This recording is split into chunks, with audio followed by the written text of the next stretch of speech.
Hello, and as L.P. Hartley famously said, the past is a foreign country. They do things differently there. But do they? Today on our episode of The Rest is History, we want to look at the very recent past, prompted by the return to Netflix of The Crown. But before we come to that, and I know, Dominic, you'll be straining at the leash about this because recent British history is very much your subject, isn't it? So you're going to have lots to say.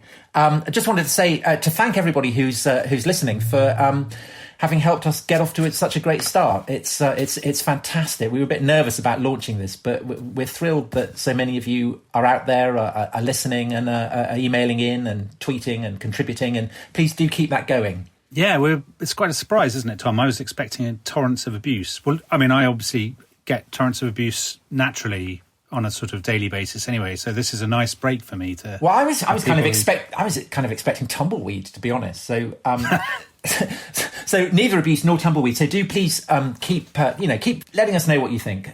Should we read out some tweets? That'd be a very good idea. Yeah, should we engage with the great British public? Yes. So we had somebody, Alex Burson, he wrote... Thanks for doing it. The Rest is History is great. For your amusement, Stephen the Great of Moldova was sanctified by the Orthodox Church in the 1990s and is now Stephen the Great and Saint. He had 4 wives, as Saint should, and was known to be quick to spill blood, but he built churches and defended Christianity. He was quite great. It's just that the Saint is both a late addition and amusing in the context of episode 1. So, there you go. Yeah. I mean, being a saint and great, I mean, that's squaring the circle, isn't it? I mean, he did a bit of everything, didn't he? Yeah. Polymath. We also have a message from Andrew Walker. He's been wondering about academic reassessment of Nero. Oh, good. Academic reassessment of Nero. That's very much my thing. This is definitely this person exists. It's not you under a false name, Tom. That's my sock puppet. He's heard about it on another podcast, Boo Hiss. It amounts to, well, he was rather popular with the plebs. People after him invoked him to boost their appeal, and his critics were fake news from the swamp. Yeah, I mean, basically, yeah, can't disagree with that. And then we've got a lovely comment from Emma Salisbury. I'm listening to this right now. It's rather nostalgically like being at a friendly dinner party with fellow historians, even though Tom Holland and Dominic Sandbrook can't hear me chiming in. So that speaks somebody who's clearly never been at a dinner party with historians. The mood of bitterness and rancour. Yes. Well, bitterness and rancour is what we're all about. So anyway, you can this dinner party, this friendly dinner party, do join in. You can chime in, tweet us, hashtag The Rest is History. And also, very excitingly, we've got an email address now, restishistorypod@gmail.com. restishistorypod@gmail.com. And I like that idea of the ultimate historical dinner party. I mean, I think that would be a good idea for a future episode. Say, what kind of people from across the range of history, who would make the ideal dinner party? Genghis Khan. No, he'd be terrible. He'd chop your head off and drink out of your skull. That's a terrible idea. Anyway, listen, we're not going to get onto that. Let's get onto The Crown. Yes, let's. Because I'm guessing you have... Do you have views on this? Have you seen The Crown? As you well know, Tom, I have never seen The Crown. I have not seen so much as a minute of The Crown. Why would I? I mean, I spend, my working day thinking about Harold Wilson or whatever. And Dominic, has the fact that you have never seen The Crown, has it prevented you from writing about it? No, obviously not. I mean, that would be anathema to all I stand for. Have you just written an enormous spread about the 80s to coincide with the new series of The Crown set in the 80s? No, I haven't, but I have given a long interview to BBC History Magazine about it. But they know I haven't seen it, so they describe it to me over the phone. They tell me what happens, and I tell them what I think of it. I think it works very well. And just to make it clear to the listeners, you've written a highly acclaimed series of books about modern British history that exactly cover the span of the decades that The Crown has covered.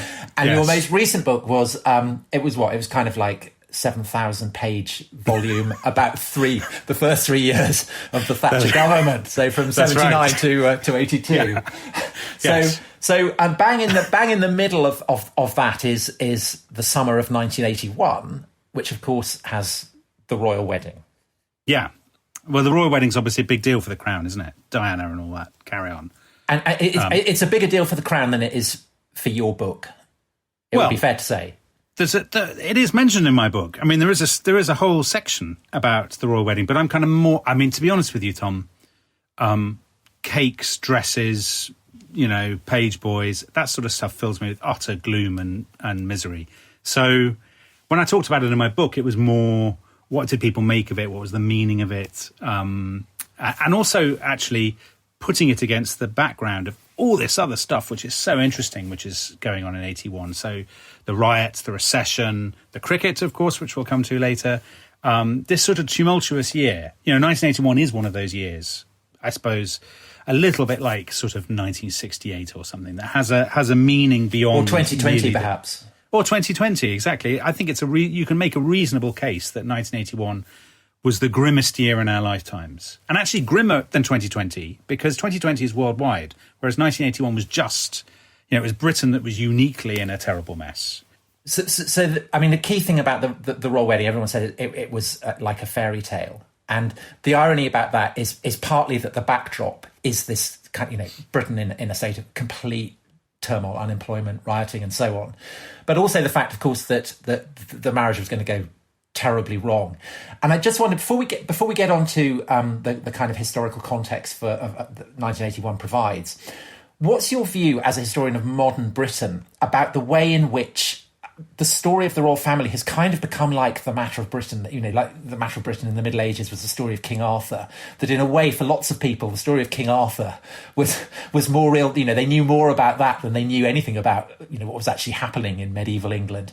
And there's a kind of slight sense that globally what people know about British history is kind of and the story of Diana in particular, it's kind of like the modern matter of Britain. People know about the story of Diana. It's become this mythic story. Does that have any historical significance? I mean, what does that say about Britain's role in the world? Okay, so I think that's true of Diana, right? I think that's true that you can take the story of Diana and you can say, but you can also tease out sort of historical meanings about, the sentimentalisation of British culture.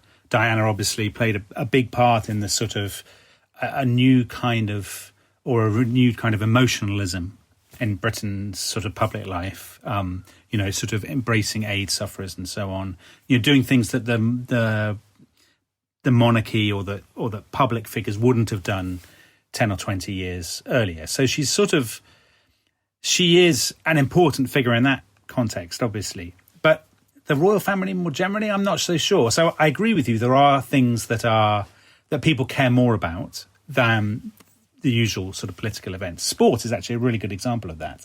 So a lot of people, when they make sense of the recent past, they don't think about general elections and governments. They think about World Cups and, how their team got on and all that kind of thing. And music, again, you ask anybody about their youth or if they grew up in the 60s or the 70s, it's often music that they turn to as their cultural references. And they'll say, well, the 60s ended when the Beatles broke up, or, the 70s ended when Sid Vicious died, or whatever it might be. People will look on those things as the sort of chronological structuring, I guess, for the recent past. So I'm not so sure that the monarchy is the key one that I would go for. I mean, maybe that's because I don't really care that much about the sort of royal story. It's interesting you talk about music, because actually the thing for me that's interesting about the 80s is that it's when I was a teenager, so I was becoming kind of aware of politics. I remember there was Not the 9 O'Clock News, which was kind of satire show, and they did Not the Royal Wedding, and it was kind of like the first disrespectful treatment of the royal family that I'd come across. And I remember, I was kind of 13, thought it was great. But what I also remember is that there was a series on, I think on Radio 1 at the time, that's called 25 Years of Rock. And it ran from 1955 to 1979, and it kind of set current affairs to a soundtrack of the music of that particular year. And it stopped in 79. It never went on into 1980, 1981, and so on. I was hugely disappointed about that. But what I was thinking now, when you were talking about music and the tumultuous events of 81, is the way in which the really scarring experience was mass unemployment, inner city deprivation. And the soundtrack to that you always get is Ghost Town. And that's kind of like, the moment you hear that is early 80s Thatcherism. It just kind of conjures it up, doesn't it? Yeah, it does. I did a TV documentary about the 80s, and I can't remember if we used Ghost Town or not, but when we were doing it, we kind of went through and we said, everybody expects it that when we do the miners' strike, by law, by sort of UN mandated law, you have to have two tribes, don't you? Yes, you yes. Sort of footage of the Battle of Orgreave and two tribes is playing. Yeah. And we sort of said we need to steer clear of this as much as we can, although I think we probably did use Ghost Town. So you're right, but that's true of older periods too, right? That when you're doing mid-Victorian Britain, you always use Dickens. Yeah, but you're talking about music. Music is a kind of lingua franca, if you like. It's everybody understands what it means. Everybody has the same associations and so on. So I don't think it's actually that different from using literary sources from earlier periods to illustrate, to sort of connote a particular time, a particular atmosphere. Don't you think? Well, I think it's slightly different to the degree that that music since the 50s has kind of provided a soundtrack that everyone remembers and recognises, simply because the music industry has grown so much, and the ability of people to consume it has grown exponentially. And kind of for that reason, it does kind of conjure up images. So rather like the royal family, Britain has been very central to the music industry. So I would say that the story of the Beatles is a kind of parallel to the story of Diana, that it's a kind of almost mythic tale that everyone kind of instinctively knows. And likewise, the story of music, the story of the royal family, the story of sport, all of this is a kind of part of the fabric of recent history. And I just wonder, is it part of that because that's what we remember, that's what we experienced most vividly, or is it more significant than that? That's a good question. Is it more significant than that? I think there is a sort of a story about the Britain's decline on the world stage and the way we sell ourselves to the world. We sell ourselves through pop culture now in a way that we wouldn't have done, in let's say the 19th century. So if you'd said to somebody in 19th century Britain, well, the most important thing about this given moment is our tremendously rich tradition of music hall, and we will be remembered for our splendid novels, people would have laughed at you. They'd have said that's not important at all. Whereas now I think we do think these things are important, and they are redolent of Britishness. So they're what we think matters. So when Danny Boyle did his 2012 Olympics opening ceremony, a lot of it was about Britain's tradition of music and storytelling and all the rest of it, that these things were kind of intrinsic to Britishness. So it's not surprising that when we tell the story of the very recent past, it's those things that we look to, because actually those things seem more sort of vital than, the story of the rise and fall of Ted Heath's government, which most people couldn't give a damn about. And yet, I suppose one of the things about the early 80s is actually that politics is really kind of viscerally in your face in a way that perhaps it hadn't been at any other period. I mean, maybe in the, I don't know, in the Heath government with the 3-day week and all that kind of thing. Far more than in the Heath government. I think politics in the 80s is such a great narrative story. And the divisions in Britain in 81 between North and South, between country and inner city, and I mean, give a sense of how divided the country was. I think enormously divided, and for people who don't, for younger listeners who don't remember it, Margaret Thatcher had come in 79 after sort of perceived years of decline, and she basically said she was going to administer this shock therapy, this sort of harsh medicine that would turn Britain around. And after 2 years, everything seemed to have got incalculably worse. So Britain was in recession. We had unemployment at more than, heading towards 4 million, effectively. Young people in particular couldn't get jobs. You had riots, first of all in Brixton in April, and then spreading around the country in the summer. You had massive unrest, massive rioting in Northern Ireland, where you'd had the hunger strikes of Republican prisoners in the Maze prison. You had this sort of sense that the whole country was coming unglued, and that almost uniquely in Western Europe, here was this sort of former imperial power, this major industrial nation that was just coming apart, and people were sort of that it was politically tearing itself apart, I suppose. So the government was the most unpopular government since records began. The Labour Party, the opposition party, was incredibly bitterly divided. And there was this real sense of, which far greater, I think, than anything even over Brexit, of rancour and of sort of, hostility, a real sense of the stakes being so high. and the stakes being the survival of the United Kingdom, the prosperity of you and your family. This is not these are not symbolic issues. These are incredibly visceral kind of bread and butter issues. But you see, the reason why recent history is, I find it kind of challenging to get a handle on, is that I lived through it. And I was in a idyllic Wiltshire village. And oddly, I now live in Brixton. So, and Brixton was kind of the epicenter of police brutality and the rioting.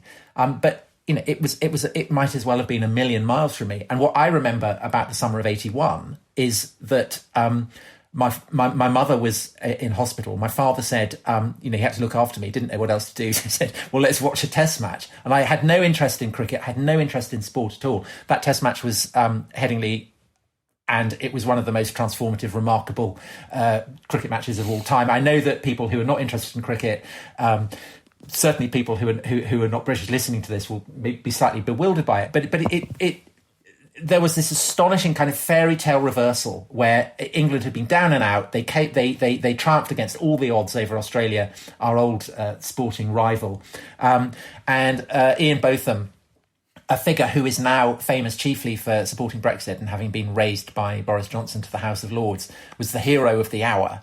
And that essentially changed my life because it persuaded me to take up cricket, which has been one of the great loves of my life ever since. So that is how I remember 1981. Yeah. So emotionally, personally, that's my stake in it. I had no personal experience of riots or unemployment or anything like that. And it's kind of, it makes you realize what's often said about the great events is that actually, and it's a point you make repeatedly throughout your books, that often, even when terrible things are happening, most people are actually perfectly happy. Yeah, I think that's right, Tom. I mean, I think we should get onto the cricket in a second. I can't believe, by the way, it took you more than 15 minutes of this podcast to turn the conversation to Ian Botham. However, let's put Botham on one side. Let's come back to Botham and the cricket, because I think the cricket actually does have a proper historical significance, which we can get into maybe after the break. But before that, yes, it's a very strange thing writing about contemporary history because, of course, often when you're talking about it, you're talking to people who lived through it. Now, that's not a problem that you really have when you're doing, Dynasty or Rubicon or any of your books on the Romans or the Greeks or whatever. I mean, they're not around to tell you you're wrong. When I go to talk about my books, often there'll be people nodding in the audience, and then there'll be other people who say, "Oh, but the '60s wasn't like that at all," or the '70s, wasn't like that. I mean, that's very common. And I guess one of the things with being a historian of contemporary Britain is, first of all, you have to put your own experience on one side, but also you have to juggle, your own job as the historian, which is to impose your pattern and to tell your story, but also the complexity of all these kind of individual stories. Now, that's not really something that you have to confront as an ancient historian because you don't have many sources. So you don't have all the individual stories of all the people who are unrepresentative. That's true. That's true. But I think that one of the fascinating things about ancient history often is the glimpses you get occasionally of people leading their normal lives. Right. So, and it could be preserved on tombstones. It could be preserved in a poem. The hints of what it's like to just go out and lie in a field while civil war is going on all around you. Give us an example. Well, actually, the example that always sticks in my mind comes from the letters of Cicero. And Cicero, of course, is intimately involved in the convulsions that ends the Roman Republic. But there's a letter in which he writes about a house he owns, and it's got a crack. A crack has opened up, and he's a bit worried about this. How's he going to repair it? And the idea that even amid all the events that Cicero was intimately involved in, he's worrying about kind of DIY repairs and things like that. What's he going to do? I think that's expressive of a fundamental truth that life carries on, it goes on. There's a kind of famous Hardy poem, isn't there, which I think he wrote, where he says, do you know what? Let's go for a break and I'll look that Hardy poem up and I'll read it to you when we come back.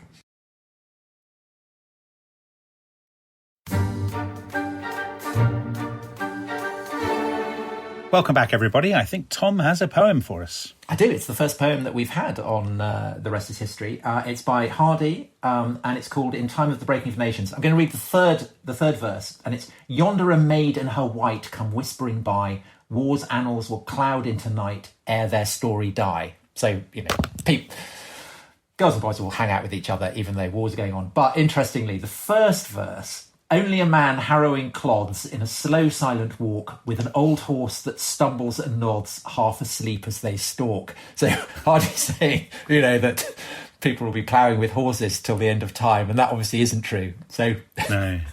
Things do change. Lots of good examples like this, aren't there, Tom? I was thinking one before, just before the break. So the only source from the day that Alexander the Great died was a Babylonian astrological diary kept by a priest, and it's all about the weather. Yes, He sort of says the king died. Meanwhile, it was very cloudy and overcast and blah, blah, blah, and he gives more attention to the weather than he does. And that's how most of us think about politics and the world, isn't it? It's apocryphal, isn't it, that on the 14th of July, the Louis XVI's diary read nothing much happened. Yeah, I think that probably is. I think it was maybe it was the record of game or something. I think that's what all kings post about 1700 are supposed to have written about major events. Anyway, back to 81. Yes, you were going to say that actually the cricket in 1981 was of immense historical significance, which I'd love to be reassured on that, because that would be great to learn. I think it is of great historical significance. So the news for Britain since the late 60s had been pretty awful. So although most people are actually better off than they'd ever been, the sort of headlines were always bad. So from about 1967 onwards, which is when Harold Wilson devalued the pound, governments had been constantly in trouble and everything had been bad for Britain.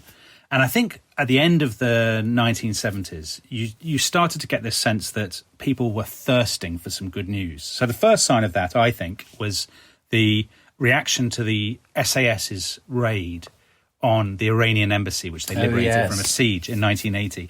And you have this almost hysterical reaction from the tabloids and so on, that Britain is great again, we're Tom Nation, all of this kind of stuff. And then you see it again twice in 1981. Once is the royal wedding, when, we lead the world in pomp and pageantry. And the other time is this incredibly hysterical reaction to winning one test match. No, 3. We won 3. Yes, but it's the Headingley test that sparks the reaction. So yes, it's the comeback. And I think the funny thing about it is, so Botham, who is the hero of the hour, he had been the England captain.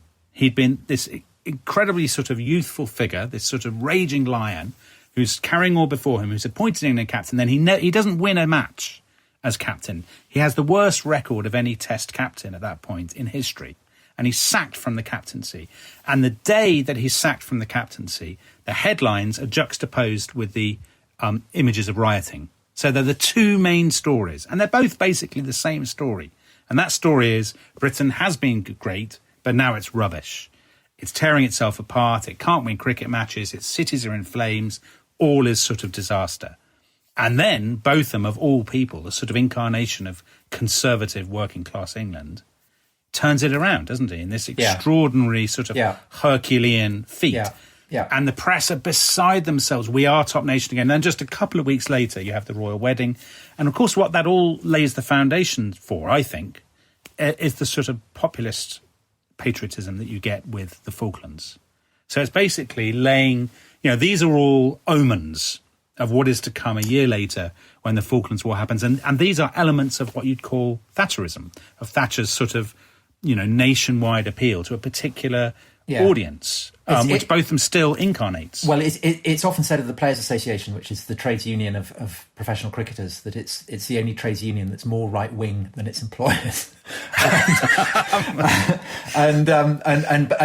Botham becomes a kind of emblem for the triumph of Thatcherite, England, really, rather than Britain. Thatcherite England. He's a hunting, shooting, fishing man. And in due course he becomes Brexiteer, and he's now in the House of Lords. Well, what's so interesting about him, right, is that he's forward-looking and backward-looking. So if you take Ian Botham in 1981, you can sort of look forward and say Brexit and all of that kind of stuff, or you can look back and you can say he's basically, what is he, an 18th century figure?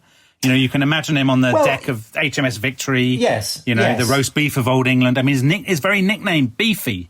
Yes. Could not be more 18th century. And there was a very embarrassing stage where he went to LA to try and become James Bond, which I think we'll draw a curtain over that. But there is also another aspect to Botham, which ties in interestingly with particularly the race riots. Is that Botham was great friends with Viv Richards, probably the great West Indies batsman, the greatest batsman of his day. Botham was always slightly in his shadow. And interesting, another thing, kind of looking forward to 2020, is that the trophy that West Indies and England compete for had been called the Wisdom Trophy, is now the Viv Richards Ian Botham Trophy. So there is also a sense in which he's looking forward to a future in which race relations will be less explosive than they were in 1981.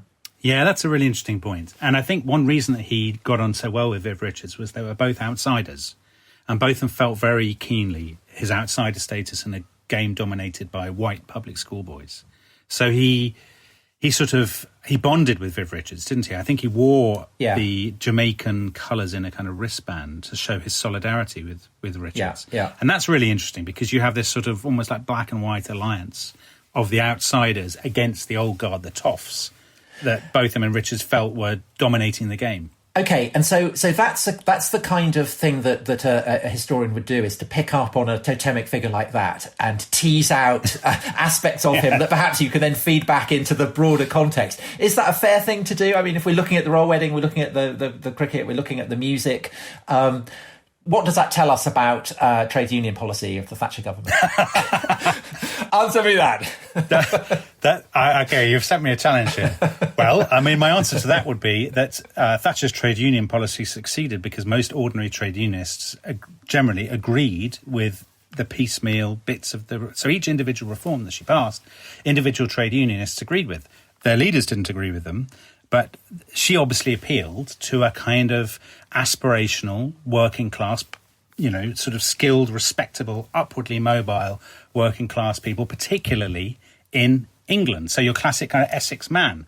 Now, Ian Botham's not an Essex man, but there are definitely parallels. And there's a kind of working class conservatism that Thatcher's union policy reaches out to, which is, your union is actually, she says, your union is holding you back. Your collective loyalty is holding you back. You should think of yourself as an individual and get on and fight for a better life. That's what Ian Botham's about, isn't it? Right. And so opinions on, moving on from Botham, I mean, actually opinions on Botham, but opinions on the Thatcher government and perhaps Mrs. Thatcher particularly. It's a subject of history, but it still remains very, very intensely a matter of politics as well. Your opinion of what Mrs. Thatcher did will define you politically today in 2020. That's absolutely right, Tom. In a sense, like the French Revolution, it's too early to tell. Well, I don't know about it's too early to tell. I'll tell you what a story.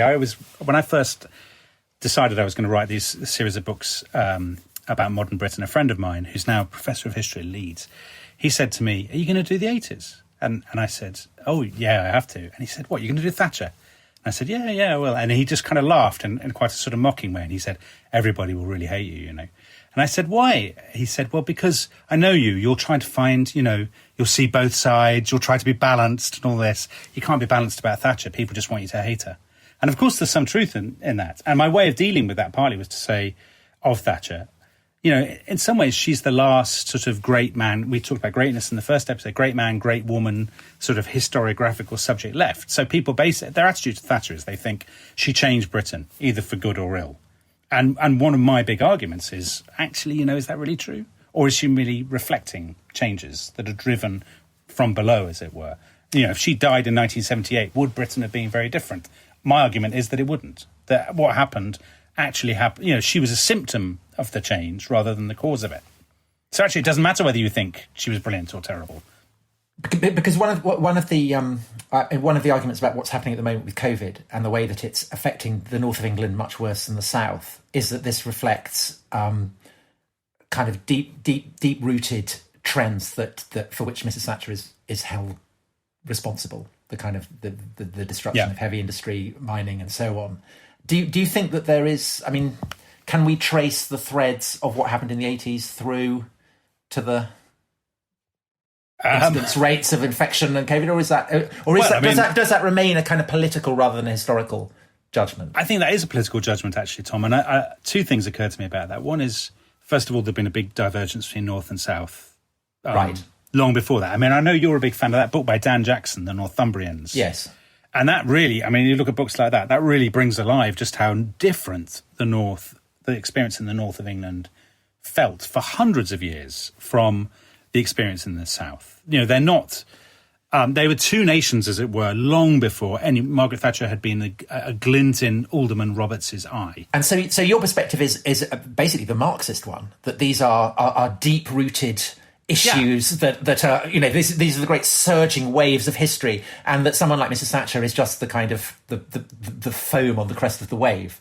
That is exactly my position, Tom, and I'll give you an example of that. You talked about the death of heavy industry. Does anybody seriously think that without Margaret Thatcher, you know, tens, if not hundreds of thousands of people would every morning be going down pits to dig for coal? I mean, all that heavy industry has died in virtually every other European country. So the idea that it's all Margaret Thatcher's fault and it would happen, I mean, it might have happened more slowly. It might have happened less contentiously. It might have happened, you know, things might have worked out differently, but the basic story would still have been the same. So in that sense, yes, that is kind of Marxist history, isn't it? Great big forces and all the rest of it. I wonder whether Mrs. Thatcher will continue to hold this kind of demonic status, or, you know, status of heroine, depending on which side of the debate you stand.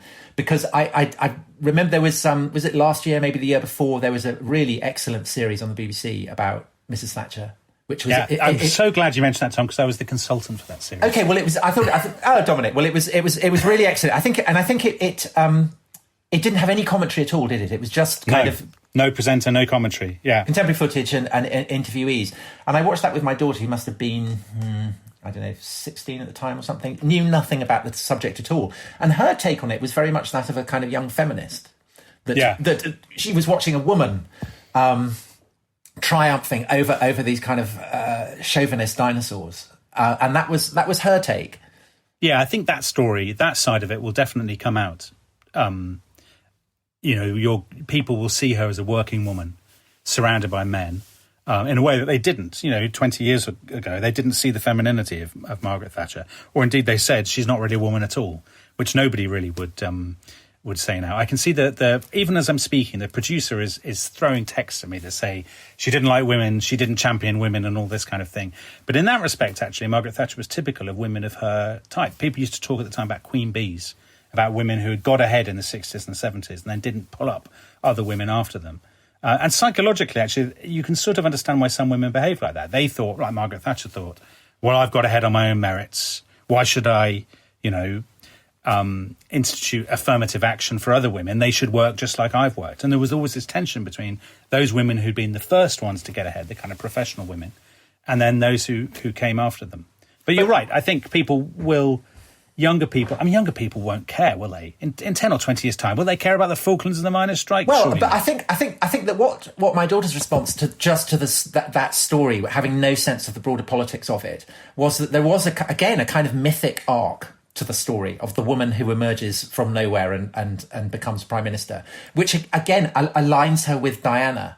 And it's interesting that the two, you know, we do have these two kind of mythic figures, and they're both women in the 80s, and I guess that's what the Crown will be riffing off. That's what it's all about, isn't it? This series is all trading on that business, isn't it? I mean, but it does suggest that a crucial aspect of how history is understood and in a sense consumed is as myth. The mythic qualities are themselves of historic significance. That's absolutely right, Tom. And I think where you say the mythic qualities are of historic significance, that seems to me right too, because Margaret Thatcher, I mean, she was consumed, as it were, by the audience as a sort of, she's either Cruella de Vil, or she's the people, what do they call her, the Catherine the Great of Finchley? Yes. Or she's, you know, her admirers see her as Boudica, as Britannia, as Elizabeth I. Yeah. So there's this constant myth of the regal woman, of the patriotic woman surrounded by men. And the witch. Yeah, and the witch. And which part you think she plays depends on your politics. But people always put her into these sort of mythic roles, don't they? I mean, nobody just says she's a politician like any other, she's a working woman like any other. They talk about her almost as this superhuman, on the same level that they talk about Elizabeth I or Diana or Boudicca. Well, or Diana, because Diana likewise was similarly divided people. Was she the queen of people's hearts, or was she, histrionic and lacking backbone? And again, the country was kind of divided on that. We don't really do that with men, though. No. I mean, no. Maybe Henry VIII, but not many. There aren't many men that we talk about in the same sort of dualistic way. Yeah. We've run out of things to talk about. I think have we exhausted the whole of the 80s? Do you know what, Tom? There's so much. We didn't talk about Tony Benn. We didn't talk about Bobby Sands, Ken Livingstone. But that just means we'll have to have another podcast all about 1981 in a few months' time. Oh, I tell you what you haven't mentioned is Duran Duran and Simon Le Bon, and no. my favourite quote in your entire book on the Thatcher period. From all 7,000 pages. Which actually, because I was swatting for this, I've got it here. And this is with reference to Union of the Snake and Hungry Like the Wolf. Simon Le Bon said, "I've always liked poets like T.S. Eliot, who are a little bit obscure, and that's definitely part of my style lyrically." So there you go. The Wasteland could have been a... Planet Earth and the Wasteland. There we go. Yeah. Proof Rock and Union of the Snake, yes. So this really is the podcast that reaches the parts that other parts don't. We should have a Duran Duran reference every week, don't you think, Tom? Certainly a challenge. Then we can move on to Spandau Ballet and... Yeah, well, it's a New Romantics. We'll try and quote a New Romantics lyric every week. That would be an interesting challenge. And talking of every week, I think it's time to close off for this week. We'll be back next week. Dominic, you got anything else to add? Lots, but we don't have time, so I'll probably have to just forego it. But hope you've all enjoyed it. And we're going to be out every Monday, aren't we? Monday morning, Tom? Yeah, Monday morning, yeah. That's the plan. So please do subscribe and rate and review. But only review it if it's a positive review, obviously. Yes. Yeah, just send those negative reviews directly to Tom. Sorry. Yeah. And any questions, any thoughts, any comments, do contribute. The rest is historypod@gmail.com. Rest is historypod@gmail.com. That's how to contact us, or you can message us on Twitter. And we will be back next week. Bye-bye.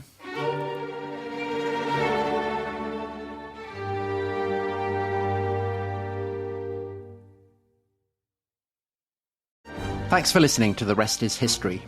For bonus episodes, early access, ad-free listening, and access to our chat community, please sign up at restishistorypod.com. That's restishistorypod.com.